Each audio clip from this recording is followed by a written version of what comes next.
दोस्तों स्वागत है आपका उमंग एकेडमी ए टू जेड में।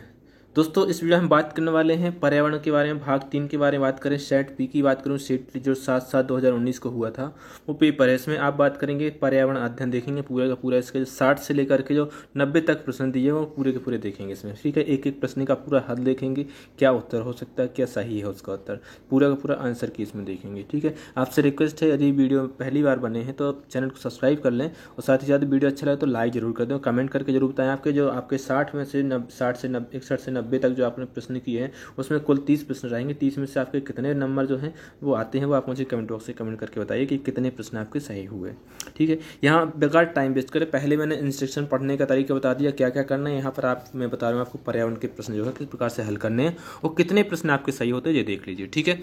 सबसे पहले बात करें 61 में जो क्वेश्चन है, निम्नलिखित में से क्या पेट्रोलियम से प्राप्त नहीं होता। ऐसा कौन सा पदार्थ है जो पेट्रोलियम से प्राप्त नहीं होता है? डीजल, मोम, ग्रीस या फिर कोयला। तो इसका सही उत्तर क्या होना चाहिए? सही उत्तर है इसका कोयला। कैसे? कोयला जो होता है वो पेट्रोलियम से प्राप्त नहीं होता, खनन से प्राप्त होता है, ठीक है। तो इसका सही उत्तर हो जाएगा कौन सा? चौथा हो जाएगा। नेक्स्ट क्वेश्चन है 62 क्वेश्चन जो है, निम्नलिखित में से त्योहारों के उस समूह को चुनिए जिन्हें पूर्णिमा को मनाया जाता है। बहुत आसान प्रश्न है, लेकिन कुछ लोगों को इसमें भी परेशानी होगी क्योंकि कई लोग देखते नहीं हैं त्योहार के बारे में कि कौन सा त्योहार किस तिथि को मनाया जाता है। मोस्टली जो कैलेंडर वाली तिथि होती है डेट तो याद रहती है कि किस महीने में मनाया जाता है, लेकिन जो त्यौहार होते हैं ना, अमावस्या को मनाया जाता है कि पूर्णिमा को मनाया जाता है, ये कन्फ्यूजन रहती है। तो ये कौन सा त्यौहार है जो पूर्णिमा को मनाया जाता है? होली मनाई जाती है, गुरु नानक जन्म दिवस मनाया जाता है और रक्षाबंधन भी मनाया जाता है। तो तीसरा ऑप्शन इसका सही हो जाएगा। नेक्स्ट क्वेश्चन है 63 जो है, 63 के हिसाब से कौन सा क्वेश्चन है? 63 जो है क्वेश्चन, निम्नलिखित राज्यों के समूह में से किस एक समूह के समुद्र तट अरब सागर पर है। आपको ऐसा समूह चुनना है इन राज्यों में जो कि अरब सागर की जो स्थिति है वो भारत के क्षेत्र में मैं आपको बता दूंगा कहाँ पर है। अभी एक और प्रश्न यदि इसमें पूछा जाएगा तो उसमें बता दूंगा, ठीक है। अरब सागर के उसमें पहले मैं आपको इसका नक्शा दिखा देता हूँ कि किस प्रकार से नक्शा है और किस प्रकार से इसमें प्रश्न पूछा गया है, ठीक है। यहाँ पर एक दिख रहा है आपको नक्शा, दिख रहा है भारत का नक्शा है, जो कि यहाँ पर आप देख सकते हैं गुजरात जो है अरब सागर में है, यहाँ पर महाराष्ट्र अरब सागर में, गोवा जो है वो भी है अरब सागर में, केरला है, कर्नाटक है महाराष्ट्र अरब सागर में और केरला भी है अरब सागर। ये जो साइड है, जो पश्चिमी एरिया है, जो अरब सागर में, कर्नाटक, केरल, इनमें से कोई ना कोई राज्य होगा, ठीक है। एक और प्रश्न इसके बाद में पूछा जाएगा, छत्तीसगढ़ की स्थिति पूछी जाएगी। छत्तीसगढ़ की स्थिति में झारखंड जो है वो झारखंड किस स्थिति है भारत में? तो यहाँ पर देख सकते हैं उड़ीसा के उत्तर दिशा में। यदि दिशाओं की बात करें तो ऐसी होती हैं, जो पूर्व होता है, जो पश्चिम होता है, जो उत्तर होता है, जो दक्षिण होता है। तो उड़ीसा की स्थिति में क्या है? झारखंड क्या है? दक्षिण में है, ठीक है। वापस अपना प्रश्न देख लेते। प्रश्न क्या? राज्यों के समूह को छांटते हैं जो समुद्र तट अरब सागर पर है। अरब सागर पर मैंने अभी दिखाया आपको क्या है, केरल तो है, कर्नाटक भी है, पश्चिम बंगाल नहीं है, लेकिन यहाँ पर तमिलनाडु, आंध्र प्रदेश, कर्नाटक, आंध्र प्रदेश नहीं है, ना कि तमिलनाडु है, ठीक है। अब क्या है? आंध्र प्रदेश, तेलंगाना, उड़ीसा। आंध्र प्रदेश, तेलंगाना, उड़ीसा ये सब नहीं है, ये सब दूसरी साइड है। कर्नाटक, केरल और गुजरात। कर्नाटक, केरल और गुजरात ये जो 3 राज्य हैं ये अरब सागर में हैं, ठीक है। तो इसका उत्तर कौन सा हो जाएगा? पहला इसका उत्तर हो जाएगा। 63 का क्या हो जाएगा? पहला हो जाएगा। नेक्स्ट क्वेश्चन है जो कि 64 है, क्वेश्चन नंबर 64। इसमें क्या दिया है? हमारे देश के मानचित्र में झारखंड कहाँ स्थित है? झारखंड की स्थिति मैंने अभी दिखाई है आपको। उत्तर प्रदेश के पश्चिम में है? नहीं है। पश्चिम बंगाल के पूर्व में है? पश्चिम बंगाल के पूर्व में कैसे हो सकता है? उस साइड तो पश्चिम बंगाल है, तो ये भी नहीं है। उड़ीसा के उत्तर में है, छत्तीसगढ़ के दक्षिण पूर्व में। तो उड़ीसा के उत्तर में है। मैंने आपको बताया था कि उड़ीसा यदि ऐसा राज्य है, यदि यहाँ पर झारखंड है तो उड़ीसा इधर साइड है, ठीक है। तो इसके क्या है? उत्तर दिशा में हो जाएगा, ठीक है। इसका आप एक्स पर स्थित हैं और आपका विद्यालय वाई पर स्थित है। आपके घर से आपके विद्यालय तक जाने के लिए कोई भी सीधी सड़क नहीं, अतः आप पहले ए पर जाते हैं और जो एक्स से ठीक यहाँ पर आपको कहीं पर जाने की दूरी तय करनी है, उसकी दिशा बतानी है। दिशा पूछा हुआ है, दिशा दिख रहा है आपको ऑप्शन में, दिशा दिख रहा है, दूरी दिख रही है कितनी दूरी, तो सीधे सीधे आप दिशा ड्राइंग करें। सबसे पहले आप एक काम कीजिए, क्या है? एक्स पर जाते हैं जो ए से ठीक उत्तर में, सबसे उत्तर में, ठीक है। तो यहाँ पर यदि आप ए कर लेते हैं, क्या है? एक्स कर लेते हैं, ठीक है। यदि आप यहाँ पर एक्स कर लेते हैं, ए पर जाते हैं जो एक्स से ठीक उत्तर में है। ए कहाँ है? एक्स से ठीक उत्तर में है, यानी एक्स यहाँ पर है तो ए यहाँ पर है। कहाँ पर? ए यहाँ पर है, ठीक है। यहाँ पहुँच गए आप। दूरी कितनी है? 30 मीटर की। यहाँ पर 30 मीटर की दूरी है। फिर आप बी पर जाते हैं जो ए से ठीक पश्चिम में है। अब पश्चिम दिशा जो होती है हमेशा इस साइड होती है, जो कि बी यहाँ पर हो जाएगा, ठीक है। 40 मीटर हो जाएगी इसकी दूरी। फिर आप सी पर जाते हैं जो बी से ठीक उत्तर में 30 मीटर। बी यहाँ पर है तो इसका उत्तर कहाँ पर होगा, इधर होगा। इधर कौन सा हो जाएगा, सी हो जाएगा, जिसकी दूरी कितनी है, 30 मीटर है। ठीक है, इसके बाद में आप जाएंगे, अंत में आप वाई पर अपने विद्यालय पहुँचते हैं जो सी के ठीक पश्चिम में 40, पश्चिम दिशा जो हो जाएगी इस साइड हो जाएगी। यहाँ पर कौन सा है, वाई, जहाँ पर आपका विद्यालय है। यहाँ पर दूरी कितनी हो जाएगी, 40 मीटर दूर हो जाएगा। ठीक है, अब प्रश्न क्या पूछता है, विद्यालय के सापेक्ष आपके घर की सही दिशा क्या है। विद्यालय के सापेक्ष आपकी सही दिशा, विद्यालय के सापेक्ष में, घर के सापेक्ष में नहीं। यहाँ पर आपका घर है तो यहाँ पर आपका जो है वो है विद्यालय है, तो इसके सापेक्ष में आपके घर की दिशा क्या है। यदि ये दिशा बनाऊँ मैं, तो ये दिशा बनाऊंगा तो यहाँ पूर्व हो जाएगा, इधर पश्चिम हो जाएगा, इधर उत्तर हो जाएगा, इधर दक्षिण हो जाएगा। वो आपकी स्थिति जे है, इधर दिख रही है जी, घर आपका इधर दिख रहा है, तो आपकी जो स्थिति कौन सी हो, जे हो जाएगी क्या, दक्षिण पूर्व। दक्षिण पूर्व ही होता है, जो दक्षिण है और जो यहाँ पूर्व है तो दक्षिण पूर्व स्थिति कहलाती है जे वाली दिशा। तो इसका उत्तर कौन सा, दक्षिण पूर्व। आप देख सकते हैं इसमें कोई ऑप्शन होगा तो दक्षिण पूर्व स्थिति, चौथा नंबर जो ऑप्शन है वो सही हो जाएगा इसका, दक्षिण पूर्व में आपका घर पड़ता है। ठीक है, नेक्स्ट क्वेश्चन है, आपको भारत का नक्शा तो रटा होना चाहिए कि आपकी नज़रों में होना चाहिए। यदि आप एक बार आंख बंद करके देखें तो कौन सा राज्य किस स्थिति में है वो आपको पता होना चाहिए। नेक्स्ट क्वेश्चन है, कोई लड़का मड़गांव से 30 जून 2019 को किसी रेलगाड़ी से सवार हुआ। यह रेलगाड़ी 9:45 बजे मड़गांव से चली और अगले दिन 7:15 बजे नागरकोइल पहुंची। यदि इस समय अंतराल में रेलगाड़ी द्वारा तय की गई दूरी 1140 किलोमीटर है तो रेलगाड़ी की औसत चाल क्या है। देखो, सबसे पहले आपको समय निकालना है। इसमें समय दिया नहीं है कि सुबह का समय है या शाम का समय है, लेकिन जो स्टार्टिंग समय होता है वो सुबह का ही दिया जाता है। यदि समय बताया नहीं गया है तो सीधा सुबह का ही समय दिया, क्योंकि जब भी रेलगाड़ी की बात करते हैं तो उसमें 24 घंटे की घड़ी का यूज किया जाता है। ठीक है, 24 घंटे की। तो ये समय है 9:45, 9:45 मतलब सुबह के 9:45। ठीक है, यदि सुबह 9:45 से यदि एक गाड़ी जाएगी वो अगले दिन के 7:15 बजे तक यदि वो पहुंची है तो कितना समय लग गया, यानी 9:45 से शाम के 9:45 तक तो पूरे 12 घंटे लग गए। 12 घंटे के बाद में यदि 45 मिनट यहाँ 7 बजे तक पहुंची, 7 में यदि 45 जोड़ोगे तो कितना हो जाएगा, 8 हो जाएगा। और यदि 1 घंटा और जोड़ोगे तो 9 हो जाएगा, और 45 जोड़ोगे तो 9:45 तक हो जाएगा। तो मतलब लगभग 45 दूनी 90 और 1 घंटा, लगभग कितना, 2.5 घंटे आपको कम करना है। 2.5 घंटे कम करना 24 घंटे में, तो समय कितना हो जाएगा आपका, टोटल समय जो होगा कितना होगा, टोटल समय जो होगा आपका 22 घंटे से नहीं, 22 घंटे नहीं, 21 घंटे 30 मिनट हो जाएगा। 21 घंटे 30 मिनट को आप इससे भाग दीजिए 11:40 से, तो आपका निकल के आएगा लगभग कितना, 53 किलोमीटर आ जाएगा। इसका 21.30 का भाग दे दीजिए 11:40 में, तो आपका निकल के आएगा 53 किलोमीटर पर आवर्स की। ठीक है, तो ये इसकी सापेक्ष है, दशमलव में आएगा, लेकिन आपको दशमलव में करना है। यदि 54.5 जाए, 54 के ऊपर जाए तब ये करना है, लेकिन यदि दशमलव में आता तो लगभग में इसी का करना है। ठीक है, तो आप देख लीजिए इसको करके। नेक्स्ट क्वेश्चन 67 है, हमारे देश के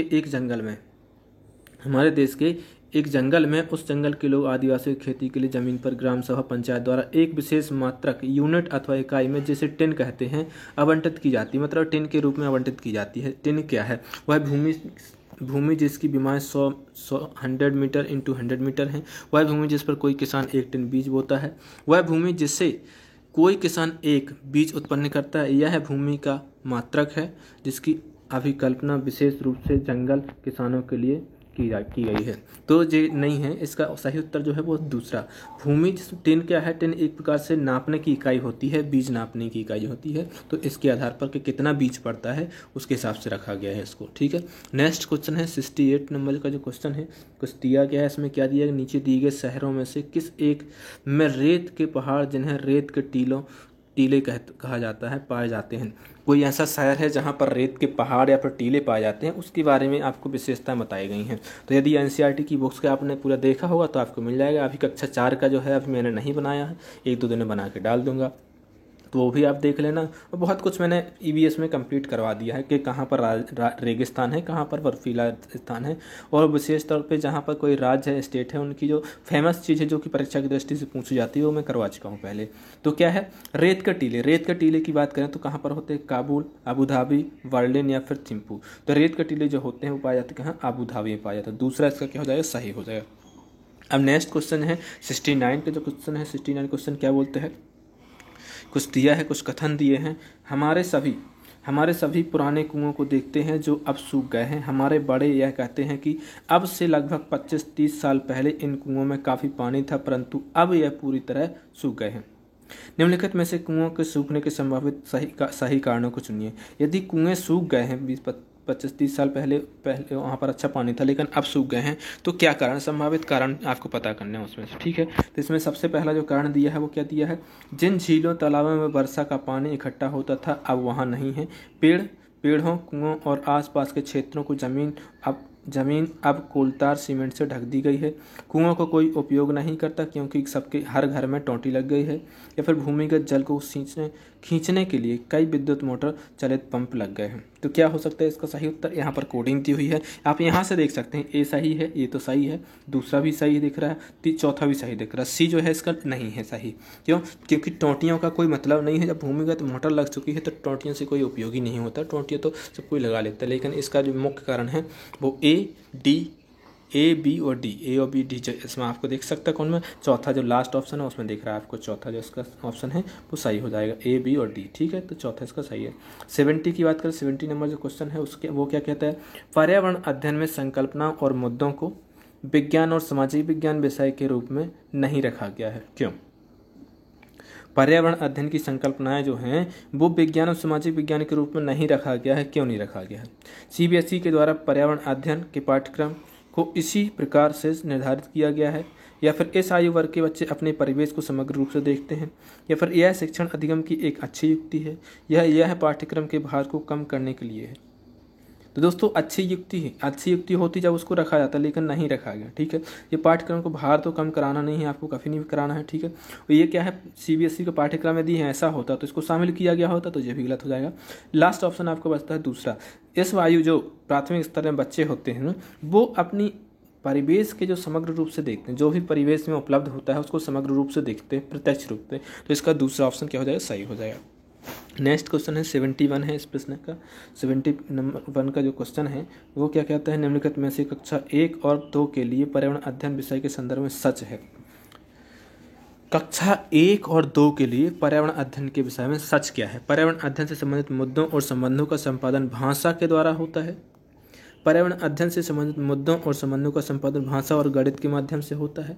कक्षा 1 और कक्षा 2 में पर्यावरण अध्ययन को एक नए विषय के रूप में प्रस्तुत किया गया है, या फिर कक्षा 1 और कक्षा 2 में एक विषय के पर्यावरण अध्ययन समझने के लिए आसान नहीं है। क्या है इसका सही उत्तर, क्या होगा? इसका जो सही उत्तर होना चाहिए दूसरा।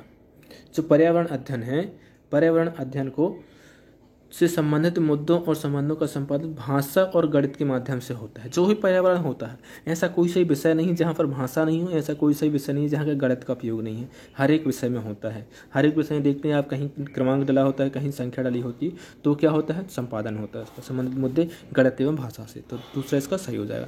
नेक्स्ट है 72 क्वेश्चन नंबर 72 जो क्वेश्चन है उसमें क्या है, पर्यावरण अध्ययन के पाठ्यक्रम में उप विषयों के स्थान पर थीम को प्रस्तुत किया गया है, क्योंकि जो उप विषय होते हैं उसके आधार पर थीम को प्रस्तुत किया। आप देख सकते हैं जो एनसीईआरटी की बुक्स होती है उसमें प्रश्न स्वयं उसमें कुछ ऐसे पात्र दिए जाते हैं जो सवाल भी करते हैं और जवाब भी देते हैं। तो थीम है एक प्रकार से पर्यावरण अध्ययन में पाठों को कम करने के लिए, बच्चों के परिवेशीय बोध में वृद्धि करने के लिए, बच्चों के स्थानीय परिवेश के मुद्दों से जुड़े हुए और अंतर संबंधित समझ के विकास के लिए, उप विषयों की तुलना में थीम आधारित पर्यावरण अध्ययन का संपादन करने के लिए।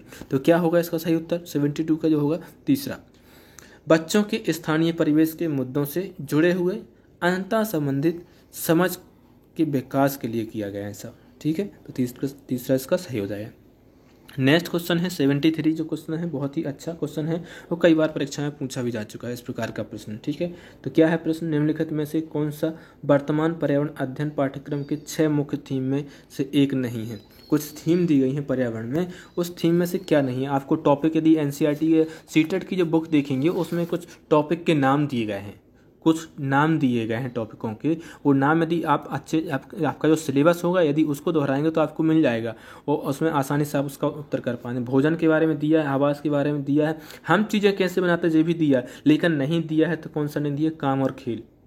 क्या है, काम और खेल नहीं दिया है, यही इसका सही उत्तर है। क्या पूछा है, थीमों में एक नहीं है, नहीं है मतलब काम और खेल नहीं है, ठीक है। तो ये इसका उत्तर कौन सा हो जाएगा, चौथा हो जाएगा। 74 की बात करें, 74 क्वेश्चन नंबर जो है वो क्या कहता है, निम्नलिखित में से कौन सा एक पर्यावरण अध्ययन के संबंध में सच नहीं है? फिर इसी प्रकार से सच नहीं है, क्या है, सच नहीं है पर्यावरण अध्ययन के समय। पर्यावरण अध्ययन की प्रकृति एकीकृत है। पर्यावरण अध्ययन बाल केंद्रित अध्ययन है। पर्यावरण अध्ययन बच्चों को अपने परिवेश को खोजने का अवसर देता है। पर्यावरण अध्ययन वर्णों और परिभाषा पर बल देता है। तो देखो बहुत ही आसान प्रश्न है, बहुत ही आसान इसका उत्तर भी है। प्रश्न बहुत अच्छा है, कई बार इस प्रकार से प्रश्न पूछे जाते हैं।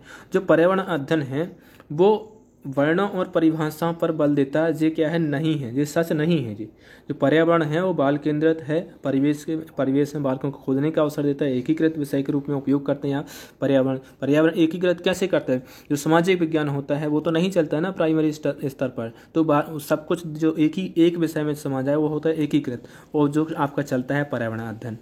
ठीक है, तो चौथा इसका ऑप्शन जो है वो सही हो जाएगा, इस प्रश्न की दृष्टि से सच नहीं है।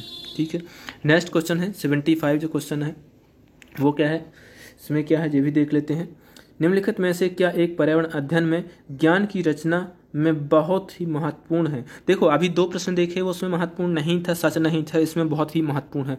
बच्चों की सक्रिय भागीदारी, बच्चों के ज्ञान को शिक्षकों के ज्ञान से जोड़ना, पर्यावरण अध्ययन को कक्षा की 4 दीवारी से बाहर सीखना, बच्चों के स्थानीय ज्ञान को विद्यालय के ज्ञान से संबंधित कराना। यहाँ 4 आप देख लीजिए, 4 में से आपके कौन कौन से जो हैं ऑप्शन सही है या नहीं, इसके हिसाब से आपको इसके जो कोड वर्ड हैं वो आपको चुनने हैं इसके। ठीक है, तो कौन कौन सा है, पहला है इसका बच्चों को सक्रिय भागीदारी बिल्कुल होनी चाहिए। इसके बाद में आपका दूसरा शिक्षकों के ज्ञान से जोड़ना नहीं है, ये नहीं हो सकता। पर्यावरण अध्ययन कक्षा की 4 दीवारी से बाहर, हाँ जी, सिर्फ कक्षा के अंदर नहीं सिखाना, आपको 4 दीवारी से बाहर भी सिखाना है। स्थानीय ज्ञान को विद्यालय से संबंधित कराना। तो ACD जी आपके ऑप्शन सही होना चाहिए, जो कि ऑप्शन में है, पहला ही ऑप्शन सही है, ACD जो है इसका सही हो जाएगा, पहला ऑप्शन इसका सही हो जाएगा। नेक्स्ट क्वेश्चन है, जहां पर आपको समझ में नहीं आता आप एक बार प्रश्न को समझिए, वीडियो को पॉज कीजिए, इसके बाद में उसका उत्तर दीजिए। नेक्स्ट क्वेश्चन है 76, पर्यावरण अध्ययन में बच्चों का जोड़ना का समझ क्या दिया है, नीचे कट गया है। पर्यावरण अध्ययन में बच्चों को जोड़ने की सबसे प्रभावी युक्ति खालिस्तान है। यदि जोड़ने की बात की जाए तो सबसे प्रभावी युक्ति कौन सी हो सकती है जोड़ने के बारे में, यदि आपको बालकों को सिखाना है? किस्से कहानियाँ हो सकते हैं, या फिर पाठ्य पुस्तक का पठन हो सकता है, या फिर शिक्षक द्वारा व्याख्याएं हो सकती है, कक्षा निर्देशन हो सकता है। क्या हो सकता है सबसे प्रभावी? तो सबसे प्रभावी जो होगा किससे कहानियाँ होंगे। प्राथमिक स्तर की बात कर रहे हैं अपन, प्राथमिक स्तर में सबसे ज़्यादा क्या इफेक्टिव होता है, स्टोरी जो होती है। बहुत कहाँ जब बालक होते हैं स्टोरी सुनने के लिए उतावले होते हैं, और स्टोरी सुनने में वो अपना क्या है इंटरेस्ट भी लेते हैं, तो इसका उत्तर पहला हो जाएगा। नेक्स्ट क्वेश्चन है 77 प्रश्न क्या कहता है, इसमें भी बहुत थोड़ा सा प्रश्न लंबा दिया है। प्रश्न क्या दिया है, पर्यावरण अध्ययन में बच्चों को पाठ्य पुस्तकों और शिक्षकों के अलावा अन्य स्रोतों की मदद लेने के लिए प्रोत्साहित करना चाहिए, क्यों? देखो पर्यावरण अध्ययन जो है इसमें पाठ्य पुस्तक तो लेना ही चाहिए, और शिक्षकों को भी इसका महत्व देना चाहिए, और साथ ही साथ में और अन्य जो हैं अन्य स्रोतों की मदद लेनी चाहिए पर्यावरण पढ़ाने के लिए। तो क्यों करना चाहिए ऐसा, इसकी वजह क्या हो सकती है, क्यों करना चाहिए इसका ऐसा? इसमें दिया हुआ है, कूटनीति दी हुई है, पर्यावरण अध्ययन सीखने के लिए पाठ्य पुस्तक और शिक्षक ही स्रोत नहीं है। जो सही है कि पर्यावरण अध्ययन जो है इसमें पाठ्य पुस्तक और शिक्षक ही स्रोत नहीं, इसके अलावा भी होते हैं, परिवार भी होता है, समाज भी होता है। पर्यावरण अध्ययन सीखने के लिए समुदायों और माता पिताओं की उपस्थिति का विकास करेगा। यह शिक्षकों को बच्चों की पृष्ठभूमि को जानने का अवसर देगा। यह बच्चों के सौंदर्यगत और मनोक्रियात्मक कौशलों का विकास करेगा। तो इसका सही उत्तर कौन सा होना चाहिए? इसकी कूटनीति को दिया हुआ है, इसमें पहला तो मेरे ख्याल से नहीं होना चाहिए, स्रोत नहीं है, नहीं सही है, उसमें क्या है नहीं है, लेकिन क्या है इस प्रश्न की दृष्टि से सही होना चाहिए। इसीलिए तो बोल रहे हैं कि पर्यावरण और पाठ्य पुस्तक और शिक्षकों के अलावा भी इसका होना चाहिए। तो क्या हो जाएगा इसका हो जाएगा जो दूसरा ऑप्शन इसका सही हो जाएगा, A, B और C। क्या है A, B और C? सौंदर्य के बारे में आपको नहीं बात करनी। A, B और C कैसे हो जाएगा कि जो पर्यावरण पाठ्य पुस्तक और शिक्षक भर नहीं है, इसलिए आपको दूसरे भी चाहिए होते हैं। पर्यावरण माता पिता का उपस्थिति का विकास होगा, और यह होगा क्या, बच्चों की पृष्ठभूमि होगी, जो उसका वर्त स्थान होगा, जो उसका स्थान होगा जहाँ से वो बिलोंग करता है, वहाँ की पृष्ठभूमि को जानने का अवसर मिलेगा। ठीक है, तो इसका जो उत्तर हो जाएगा दूसरा सही हो जाएगा, A, B और C। नेक्स्ट क्वेश्चन है 78 है। 78 क्वेश्चन क्या कहता है, एक शिक्षक हमेशा क्रियाकलापों को कराने के बाद प्रश्नों और चर्चा को संचालन करता है। एक शिक्षक है जो कि कोई भी क्रियाकलाप कराता है, उसके बाद में प्रश्नों को करता है और चर्चा का संचालन करता है, मतलब कुछ ना कुछ चर्चा करता है, प्रश्न करता है बालकों से। क्रियाकलापों, प्रश्नों और चर्चाओं के संचालन करने का उद्देश्य क्या है? यदि वो शिक्षक है, क्रियाकलाप कराता है, प्रश्न पूछता है, चर्चा कराता है, तो उसका उद्देश्य क्या है? क्यों करवाता है? ना करवाना है, यदि नहीं करवाया तो नहीं चलेगा क्या? लेकिन करवाता है, क्यों करवाता है? उसका उद्देश्य है कुछ।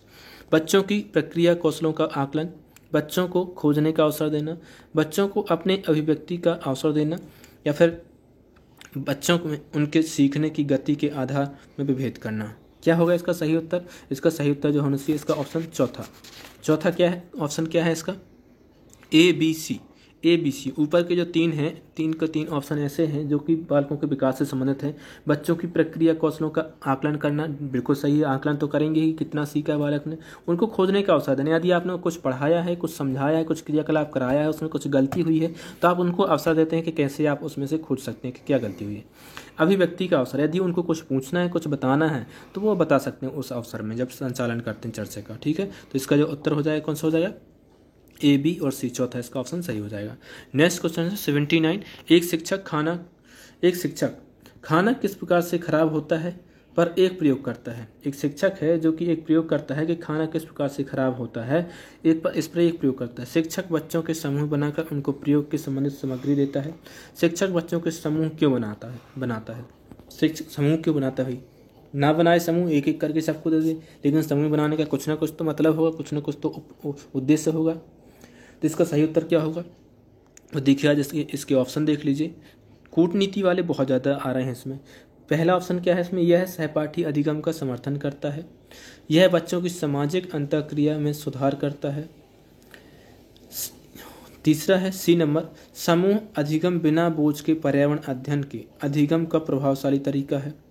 या फिर चौथा डी, कक्षा में अनुशासन को बनाए रखने के लिए समूह में अधिगम एक सामूहिक युक्ति है। क्या होगा इसका ऑप्शन? इसके ऑप्शन देख लीजिए, केवल ए और बी, केवल सी और डी, केवल ए और सी, केवल बी और डी। क्या होगा इसका उत्तर? बताइए जरा, 79 का उत्तर सही बताइए। तो इसका जो पहला है, पहले में क्या दिया? केवल ए और बी, केवल ए और बी, इसका क्या हो जाएगा सही? पहला जो ऑप्शन है इसका, ए सहपाठी अधिगम का समर्थन करता है। मतलब सहपाठी मतलब क्या होता है? जो भी बालक हो तो समूह में वो सहपाठी ही कहलाते हैं। सामाजिक अंतःक्रिया मतलब एक दूसरे के साथ में क्रिया करना होता है, सामाजिक अंतःक्रिया में सुधार करता है। ठीक है, तो इसलिए वो समूह बनाता है। नेक्स्ट क्वेश्चन की बात करें, 80 क्वेश्चन जो है इस प्रश्न का, प्रश्न पत्र का ये कौन सा प्रश्न है? प्रश्न क्या कहता है इसमें देख लेते हैं। निम्नलिखित में से क्या पर्यावरण अध्ययन में आकलन के लिए संकेतक नहीं होना चाहिए? संकेतक नहीं होना। न्याय और समानता के प्रति सरोकार, सहभागिता, याद करना, प्रश्न पूछना। तो जो पर्यावरण अध्ययन के संबंध में है वो कौन ना होना चाहिए? तीसरा, याद करने, रट्टा मारने के लिए कभी बोलता है। ठीक है, तो रट्टा मारना नहीं है आपको। ठीक है, रटंत विद्या नहीं कराना है। नेक्स्ट क्वेश्चन है 81। पर्यावरण अध्ययन में शिक्षक द्वारा बच्चों के स्वयं अपने का आकलन के लिए अवसर देना चाहिए। स्व आकलन है। स्व आकलन कौन सा आकलन है? सीखने में समान आकलन, सीखने का आकलन, सीखने के लिए आकलन। जो स्व आकलन है वो कौन सा है? वो है दूसरा, सीखने के समान आकलन। सीखने के समान ही आकलन, यदि कोई बालक है कुछ सीखता है, अपना आकलन करता है तो एक प्रकार से वो सीख ही रहा होता है। सीखने के समान आकलन। ठीक है, नेक्स्ट क्वेश्चन है 82 जो है वो क्वेश्चन क्या कहता है? इस रेंटिंग स्केल में कौन सी तकनीक का उपयोग होता है? जब रेंटिंग स्केल होती है उसमें किस तकनीक का उपयोग किया जाता है? जो बालकों को रेटिंग दी जाती है उसमें कौन सी तकनीक का उपयोग किया जाता है? लिखित प्रश्न, अवलोकन, जांच सूची, अधिविन्यास। तो क्या है? अवलोकन जो होता है, अवलोकन होता है रेंटिंग स्केल के लिए। आपको बालक का अवलोकन करना होता है ग्राउंड पर, स्कूल में, स्कूल के बाहर, और जो राइटिंग एग्जाम होता है उसमें, सभी में उसका अवलोकन करना होता है। उसी के हिसाब से उसको रेटिंग दी जाती है। नेक्स्ट क्वेश्चन है 83। निम्नलिखित में से कौन पर्यावरण अध्ययन का उद्देश्य नहीं है? पर्यावरण अध्ययन का उद्देश्य नहीं है, कौन सा है? बच्चों की जिज्ञासा और सृजनात्मकता का पोषण करना, या फिर परिवेशीय मुद्दों पर जागरूकता का विकास करना, बच्चे को स्वयं अपने हाथ से कार्य करने और खोजने के क्रियाकलापों से जोड़ना, बच्चों को पाठ्य पुस्तक की परिभाषा प्रदान करने के लिए प्रोत्साहित करना। तो देखो, जब परिभाषाओं की बात करी जाए, उसको रटाने की बात करी जाए, याद कराने की बात करी जाए, तो वहाँ पर वो क्या होता है? ऑप्शन नेगेटिव में जाता है। तो इसका चौथा ऑप्शन क्या हो जाएगा, सही हो जाएगा। उद्देश्य नहीं है जो हमारा, ये कभी उद्देश्य नहीं है पाठ्य पुस्तक में जो पर्यावरण पढ़ाते हैं उसका कभी ये उद्देश्य नहीं होता कि उसको परिभाषा रटाई जाए या परिभाषाएं याद करवाई जाए। तो चौथा इसका सही हो जाए। नेक्स्ट क्वेश्चन है 84 क्वेश्चन क्या कहते हैं, पर्यावरण अध्ययन के बारे में है। पर्यावरण अध्ययन में चित्र पढ़ना एक महत्वपूर्ण क्रियाकलाप है। निम्नलिखित में से कौन सा से संकेतों का बच्चों में आकलन चित्र पढ़ने के द्वारा हो सकता है। कौन कौन से ऐसे अवलोकन हैं जो चित्र पढ़ने के माध्यम से किए जा सकते हैं या फिर क्रियाकलाप हैं जो कि चित्रों के माध्यम से किए जा सकते हैं। अवलोकन और अभिलेखन, अभिव्यक्ति, विश्लेषण, प्रयोग करना। इसमें कूटनीति दिए हुए हैं, क्या हो सकता है, विशेष ध्यान देना। इसमें कूट वर्ड में क्या क्या हो सकता है इसमें 84 में, चित्रों के माध्यम से। जब चित्रों के माध्यम से बात किया तो क्या क्या हो सकता है इसमें, तो इसका जो दूसरा ऑप्शन दिया है ए, बी और सी, अवलोकन और अभिलेखन भी हो सकता है, अभिव्यक्ति भी हो सकती है, विश्लेषण भी हो सकता है, लेकिन प्रयोग नहीं कर सकते चित्रों के माध्यम से। जब आपको प्रयोग करना हो तो फिजिकल रूप से कुछ ना कुछ एक्टिविटी करवानी होगी। तो इसका ऑप्शन जो है वो दूसरा इसका क्या हो जाएगा, सही हो जाएगा दूसरा ऑप्शन ए, बी और सी। ठीक है। नेक्स्ट क्वेश्चन है 85 क्वेश्चन थोड़ा सा लंबा दिया है, पढ़ने में थोड़ा सा समय लगेगा लेकिन कोई दिक्कत नहीं, पढ़ लीजिएगा। किसी पर्वतीय क्षेत्र में प्रेक्षण करने पर यह पाया गया कि लोगों ने अपने घर पत्थर, मिट्टी, लकड़ी और चूने से बनाए हैं।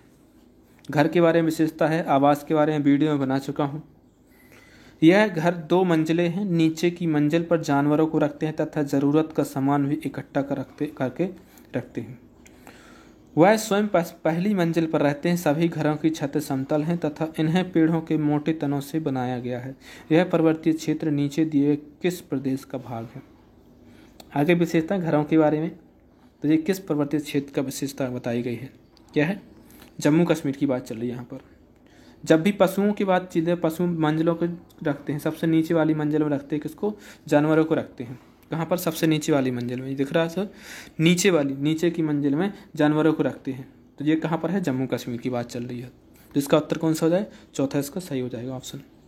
नेक्स्ट क्वेश्चन है 86, क्या कहता है क्वेश्चन, झूम खेती में अपनाई जाने वाली पद्धति के विषय में नीचे दिए कथनों पर विचार कीजिए।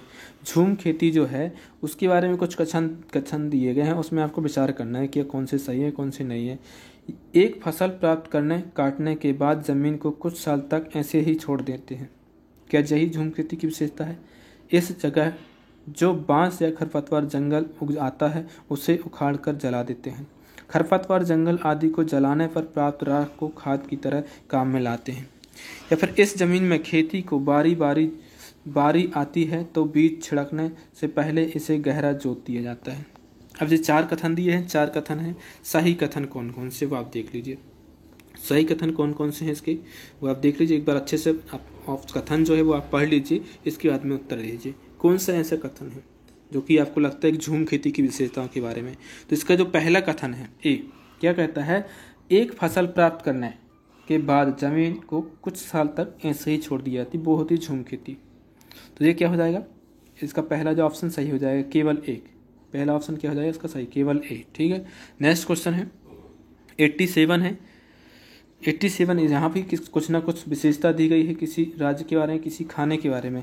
भोजन अपना अपना के याद कर लीजिए आप। नारियल डली हुई किसी भी करी के साथ उबला हुआ टैपियोका निम्नलिखित में से किस क्षेत्र का प्रिय भोज्य है। एक वीडियो है भोजन अपना अपना, और जो NCERT की बुक का मैंने बताया था कक्षा 3 का, उसमें भी दिया है टैपियोका के बारे में। कहाँ पर है, केरल, पश्चिम बंगाल, बिहार, तमिलनाडु। तो कहाँ पर है, पहला केरल में जो है टैपियोका बहुत ज़्यादा फेमस है, वहाँ का एक प्रिय भोजन माना जाता है। पश्चिम बंगाल की बात करें तो पश्चिम बंगाल में रसगुल्ला, संदेश। बिहार जो होता है वहाँ पर एक त्यौहार मनाया जाता है, छठ पूजा जो होती है वहाँ पर बहुत फेमस है। तमिलनाडु में भी पूजा वूजा होती है, वहाँ पर देख लीजिए। यहाँ का नृत्य बहुत ज़्यादा पूछा जाता है तमिलनाडु में। ठीक है। नेक्स्ट क्वेश्चन है 88 क्वेश्चन है। 88 क्वेश्चन क्या कहता है, आमतौर पर क्या है, आमतौर पर यह माना जाता है कि रात में जगाने वाले जानवर हर चीज़ को जिस रंग में देखते हैं वे रंग है।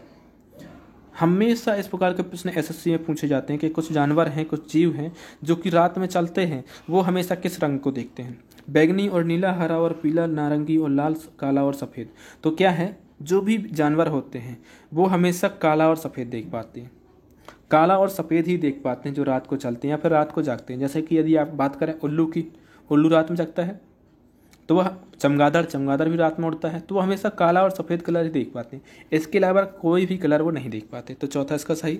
नेक्स्ट क्वेश्चन है 89, केंचुआ को किसानों का मित्र माना जाता है, इसके लिए निम्नलिखित में से सही कारणों को चुनिए। क्यों माना जाता है किसानों का मित्र केंचुआ का? अरे किसी और को मान लो ना, आप गाय को मान लो, बैल को मान लो, केंचुआ को ही क्यों माना जाता है? ठीक है, तो इसके कारण हैं, केंचुए मृत पत्तियों और पौधों को खाते हैं तथा इनके मल से जमीन उपजाऊ बनती है। बहुत अच्छा पॉइंट है और सही होना चाहिए पॉइंट। दूसरा है, केंचुए खरपतवार खाते हैं जिससे मुख्य फसल की रक्षा होती है। केंचुए जमीन में छेद बनाते हैं जिससे जमीन पोली हो जाती है। केंचुए द्वारा बनाया गया छेदों से जमीन को आसानी से हवा और पानी मिल जाता है। कौन कौन से सही है इसमें जी? आप इसका कूटनीति देख लीजिए 89 का क्या हो सकता है। ये आपको यहाँ पर दिख रहा है कौन कौन सा। पहला सही है और दूसरा नहीं है, फसल नहीं खाते वो खरपतवार नहीं खाते। तो दूसरा इसमें आप गलत कर दीजिए, दूसरा ऑप्शन गलत कर दीजिए। ए सी और डी, ए सी और डी किसी ऑप्शन आपको दिख रहा है, ए सी डी, ए सी डी, ए सी और डी, तीसरा ऑप्शन इसका सही हो जाएगा। केंचुए मृत पत्तियों को खाते हैं और इनके मल से जमीन, जो केंचुए का मल होता है, लेटरिन होती है, उसी से जमीन जो होती है उपजाऊ होती है। वो जमीन में छेद करते हैं जिससे क्या होती है, पोली होती है, जिससे क्या होता है, हवा और पानी आसानी से जो पौधे होते हैं उनकी जड़ों तक पहुंच जाता है। तो तीसरा इसका सही हो जाएगा। नेक्स्ट क्वेश्चन है जो कि 90 क्वेश्चन है, इस प्रश्न पत्र का लास्ट क्वेश्चन है। क्या क्वेश्चन है? आदिवासी हजारों साल पहले से कांसे ब्रॉन्ज की चीज़ें बनाते आए हैं, आज भी हमारे घरों में कांसे का उपयोग होता है। कांसे के विषय में निम्नलिखित में से सही कथन चुनिए। आपको कांसे के विषय में सही कथन चुनना है। यह एल्यूमिनियम और तांबे कॉपर की भांति एक तत्व है। यह पीतल, ब्रॉन्ज और तांबे कॉपर का मिश्रण है। यह ब्रॉन्ज कॉपर बोलते हैं जिसको, जस्ता जिंक तथा एल्यूमिनियम का मिश्रण है। यह तांबे कॉपर और टिन का मिश्रण है। क्या हो सकता है इसका सही उत्तर? जो पीतल है, काय के बारे में पूछा गया है, कांसे के विषय में पूछा गया है, कांसे के विषय में पूछा है। कांसा जो होता है वो तांबा और टिन से मिलकर के बनता है। आप जब फिजिक्स पढ़ेंगे, इसमें फिजिक्स आपको बताई जाएगी, तब आप पढ़ेंगे कि तांबा और क्या होता है, टिन से मिलकर के बनता है कांसा। ठीक है, तो इसका सही उत्तर जो हो जाएगा वो चौथा इसका सही उत्तर हो जाएगा। अगला जो वीडियो होगा उसमें देखेंगे अपन, अभी अपन इंग्लिश बाद में देखेंगे, संस्कृत बाद में, इसके पहले अपन मैथ देखेंगे। ठीक है, उम्मीद है दोस्तों वीडियो अच्छा लगा होगा। वीडियो अच्छा लगा हो तो लाइक जरूर करें। और आपने कुल कितने मार्क्स जो हैं प्राप्त किए हुए, कुल 30 प्रश्न मैंने करवाए हैं 61 से लेकर के 90 तक। 30 प्रश्न में से आपको कितने प्रश्न सही होते हैं वो कमेंट बॉक्स से कमेंट करके जरूर बताएं।